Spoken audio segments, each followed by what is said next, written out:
Its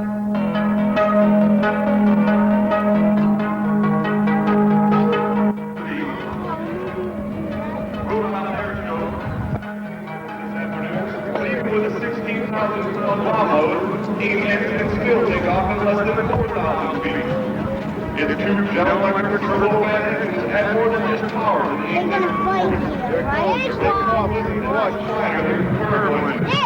This makes the airplane a lot harder to see and hear.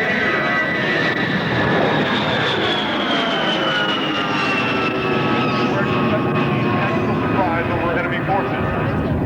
Those engines are also extremely fuel efficient, enabling the A-10 to fly more than 2,100 miles without refueling. And with in-flight refueling, it can fly non-stop to Europe and the Middle East, as it did routinely during the Gulf War.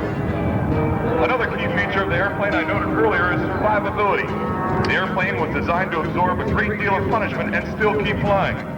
To do this, both the pilot and vital flight controls are enclosed in what we call a titanium bathtub, a tough armor barrier that can stop virtually everything up to a 37mm anti-aircraft shell.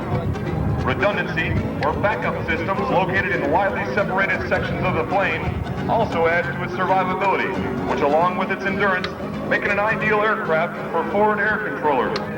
Pilots who coordinate strikes on ground targets from the air, and that's a role many A-10s are now performing for our tactical air forces.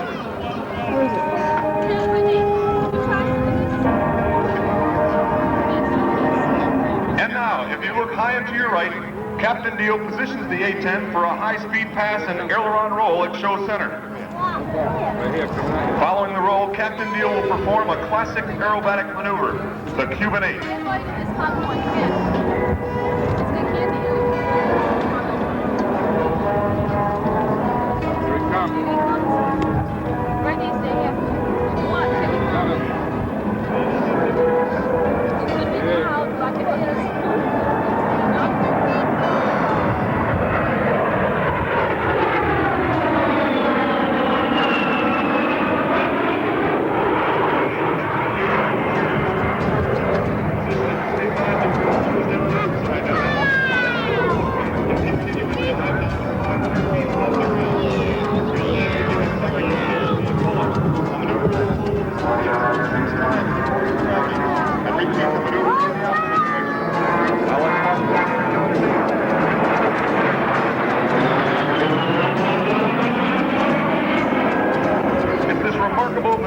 That enables the A-10 to perform its close air support mission.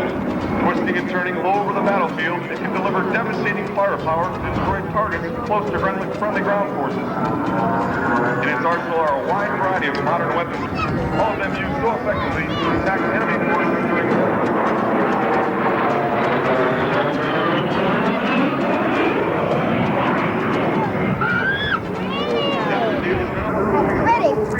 That's scary.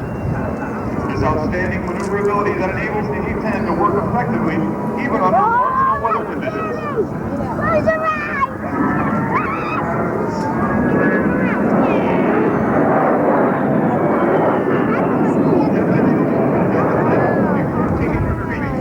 In actual combat, he could have delivered forward firing orders from long range and then turned quickly to avoid firing over enemy guns or missiles. Captain Deal is now positioning for simulated contact. The A-10's 30mm Don't pass once. weapon that has devastating effects on enemy tanks. Big shell 7 times the destructive energy of the more conventional 20mm round.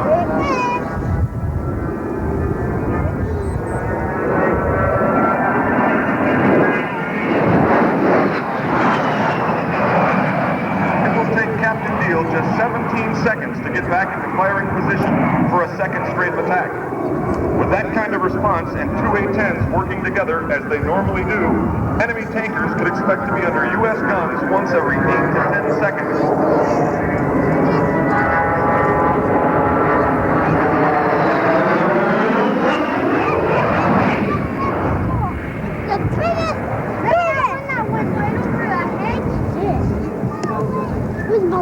Following this last attack, Captain Deal will perform a kick-out maneuver that's designed to make flight from the boat and into the aircraft carrier.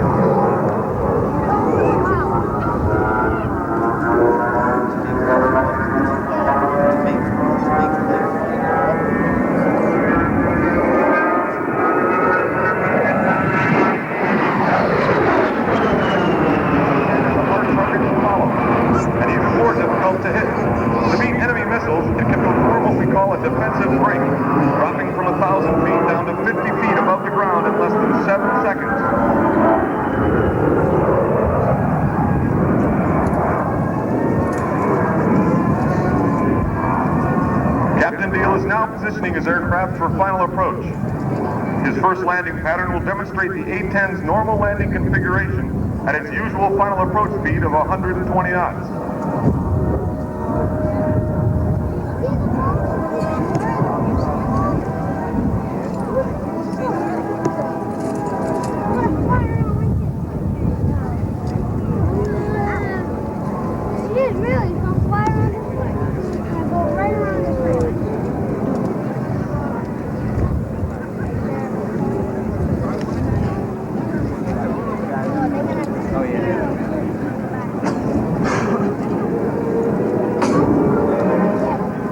This slow approach gives you a good chance to see the A-10 camouflage paint scheme.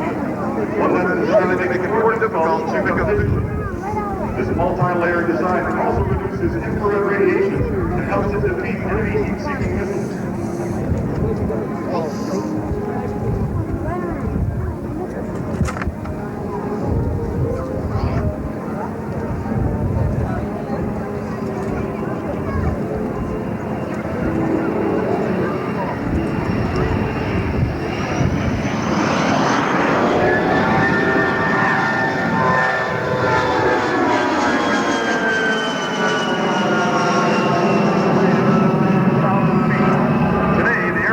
Touchdown and come to a complete stop at less than 1,500 feet from the touchdown point. Making that possible is the A-10's large wing area and very effective speed brakes. They enable the airplane to land at small airstrips never before available to jet aircraft.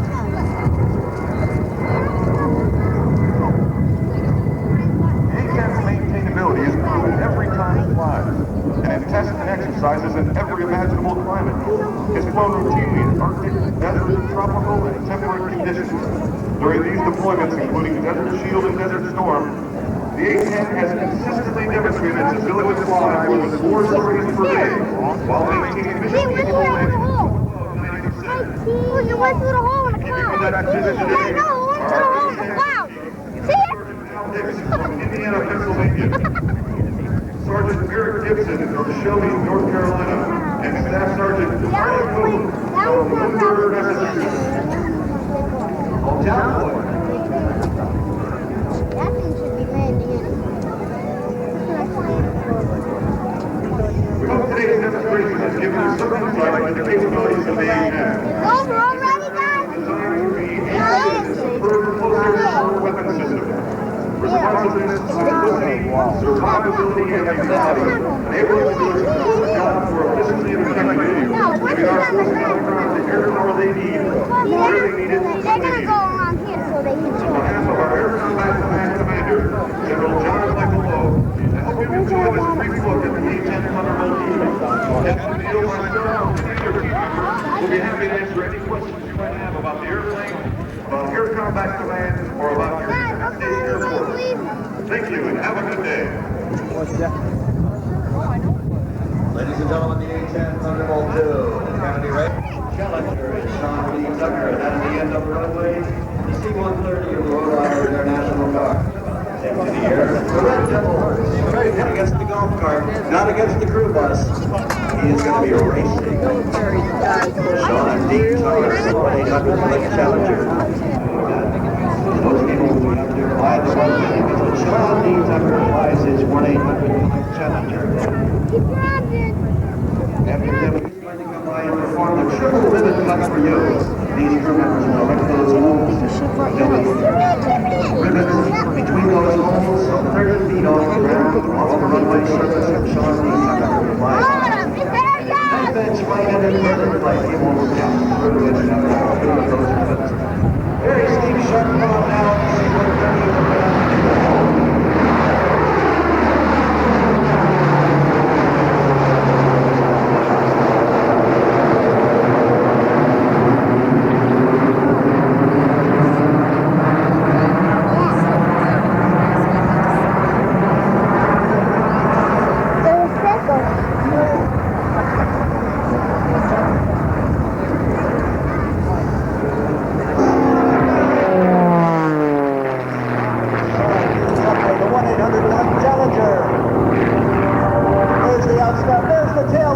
cockpit of the airplane as it tumbles in space, transitioning into a torque roll.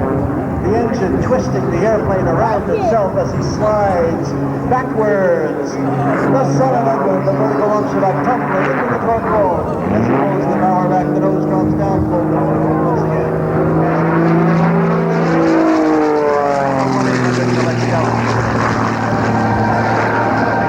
Sharp pull back on the stick as he climbs straight vertically, rolling that aircraft vertically now.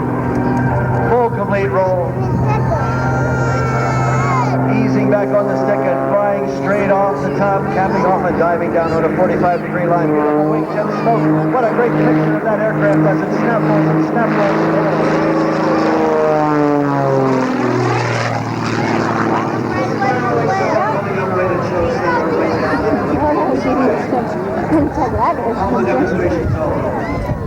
Spiraling higher than the Sears Tower as he continues on back.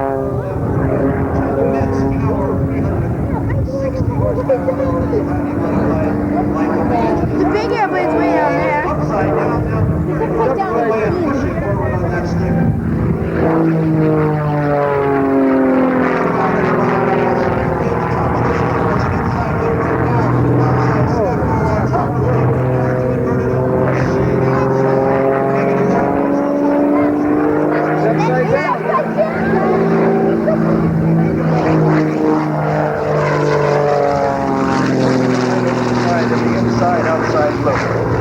Hammerhead turn coming up right now by Sean D. Continues to climb vertically, 1 1/4 rolls going up. We're looking at the bottom of the airplane now. Watch as the airspeed drops to 0. He'll kick in that rudder and pivot that beautiful 1-800 Challenger right around itself. The 1-800 Collect Challenger pivoting beautifully in the hammerhead turn.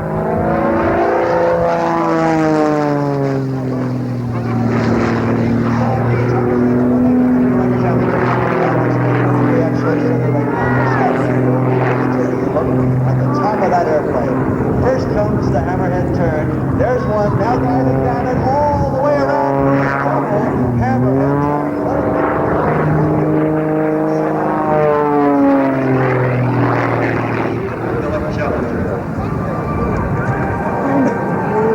Down the left-hand side now, climbing straight vertically. Watch carefully as the airspeed drops off. He'll be upside down and now right side up, stopping in space and flipping off.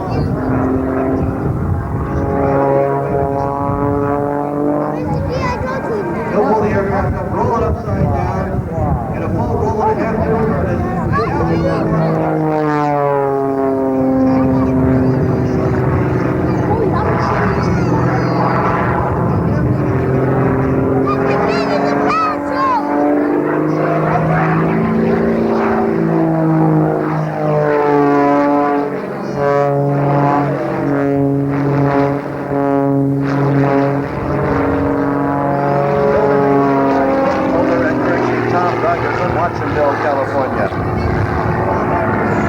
member of the team, Brian Norris, a certified flight instructor from Las Vegas, Nevada.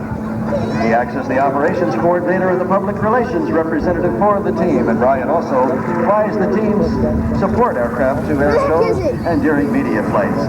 This incredible... Okay, he's picking up the solo right now, lots of energy speed.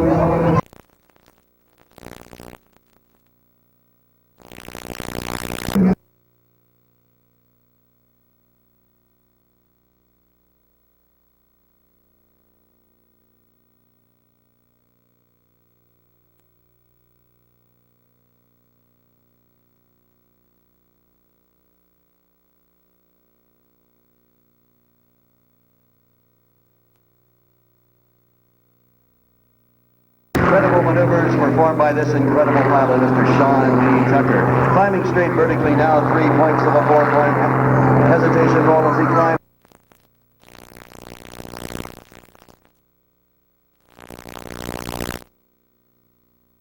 Pulling through with about 3 times the weight of gravity on that.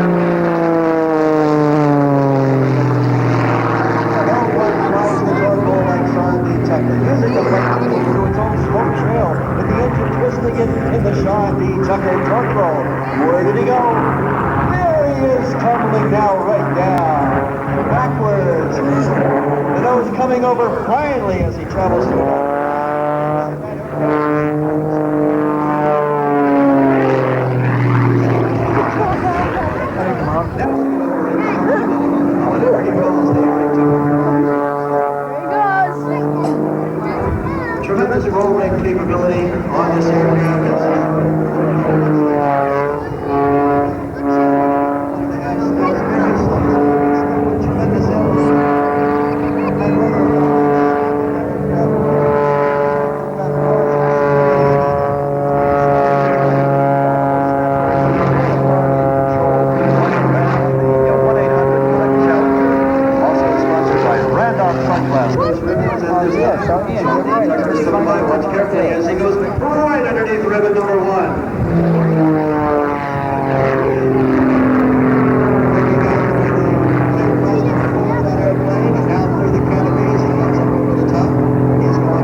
taking a good look at the positioning of those ribbons and now tumbling the aircraft high as he continues to climb.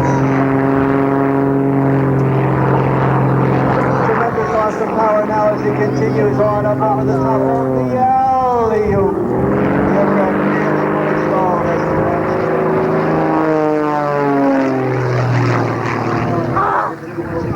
Missed it! Up in the knife edge lane. Now, inside half of a Longshallock entry, the outside snap on a pretty good knife edge climbing line as he sets up.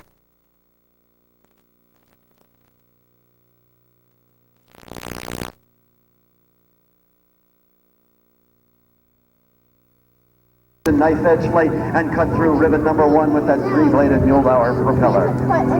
Rolling quickly from knife edge to the right, to the left, through cut number 2, and then inverted it through cut number 3. Let's see if he can do it. Sean D. Tucker, the 1-800 Gillette Challenger, with the triple ribbon cut. First right knife edge, now left knife edge. Right to ribbon number 2. Slightly above ribbon number 3, Sean D. Tucker. And the incredible 1-800 Gillette Challenger. You heard that. Now watch carefully as he flies this aircraft sideways. Heading back toward the runway once again. Lots of speed, very low and very fast.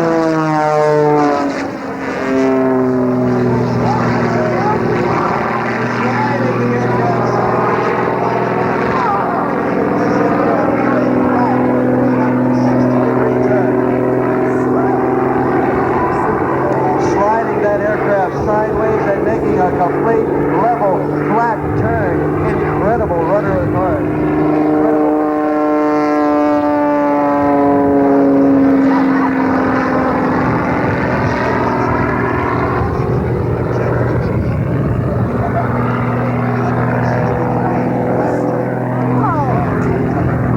Watch as Sean D. Tucker performs his version of the Harrier pass. But just he's gonna fly like a helicopter. He's gonna fly like a helicopter. Right through the ribbon. Coming on this incredible engine as he hangs the airplane literally on its propeller. Flying very, very slowly sideways, hovering just in space, just a knot or two away from a snap roll right into the spin as he's at altitude. Tremendous care and caution right now on the part of Sean D. Tucker as the aircraft literally hangs in the air in the incredible Harrier pass by Sean D. Tucker. Ladies and gentlemen,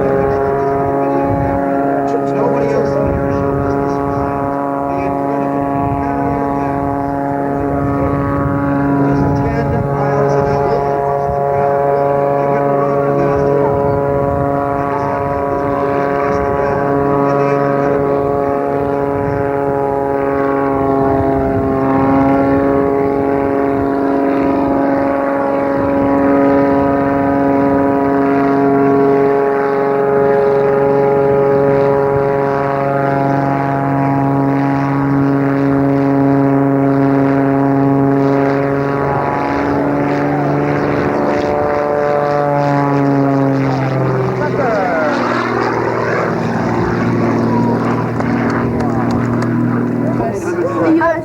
Tremendous flames shooting out the exhaust stacks and out the afterburner. We better go. Exhausts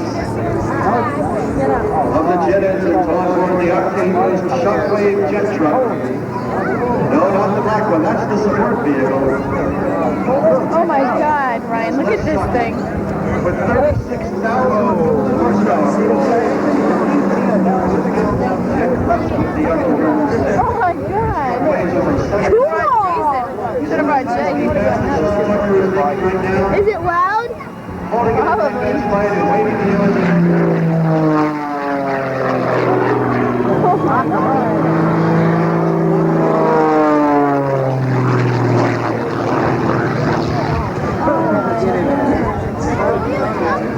I'm plugging my ears. You got your thing done. Exercising that Yeah, but flame shooting out the exhaust. Oh, feel the heat of that engine. Here it goes. Feel the heat of those afterburners. The octane.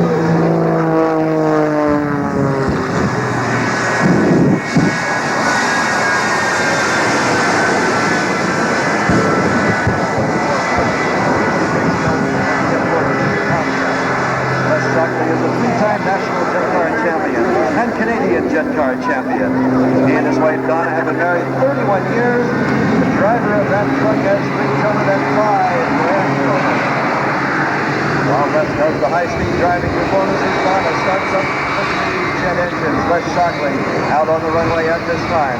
The special power unit.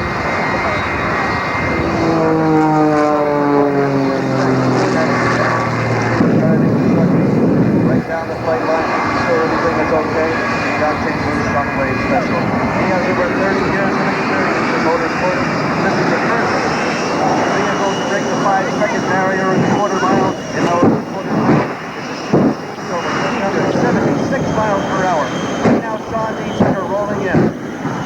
Coming up behind Les Shockley as he continues to run up the engines of these two afterburning jet engines of the world's fastest truck. Here comes Sean D. Tucker. He's going to roll upside down at 150 miles an hour, and that's when Les Shockley will ignite all three afterburners. Let's see who wins the drag race.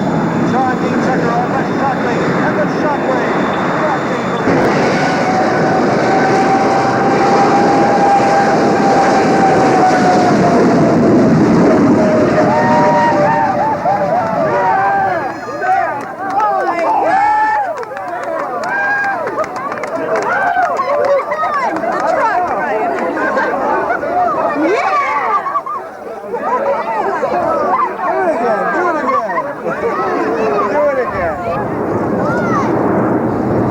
Indicators into the air, and give him a wave as he comes by. Incredible aerobatic performance by Sean D. Tucker and the 1-800 Collect Challenger.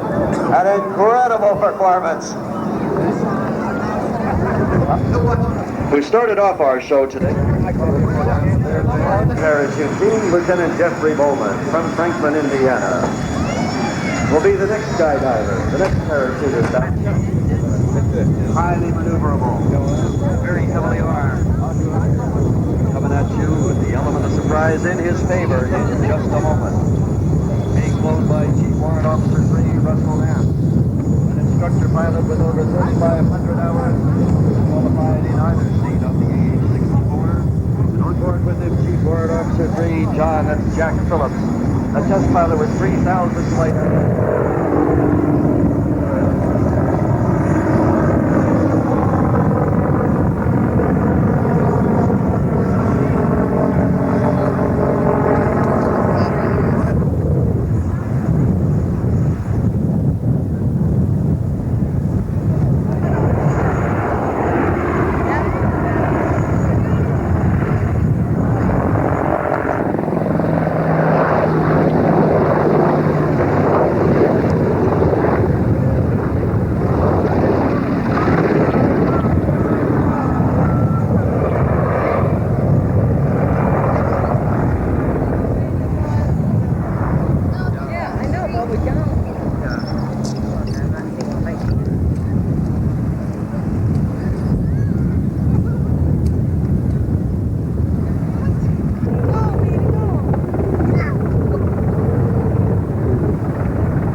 aircraft upside down and diving through, completing a 1/2 loop. And split out.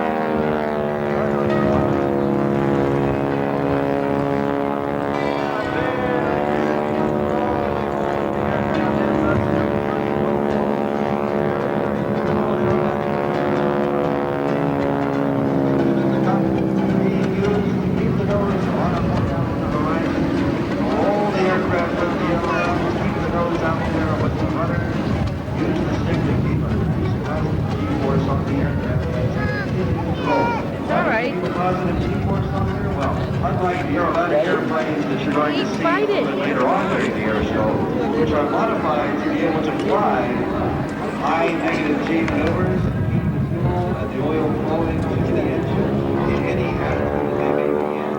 Yeah. G6 doesn't have You don't want it? the luxury of being able to fly upside down.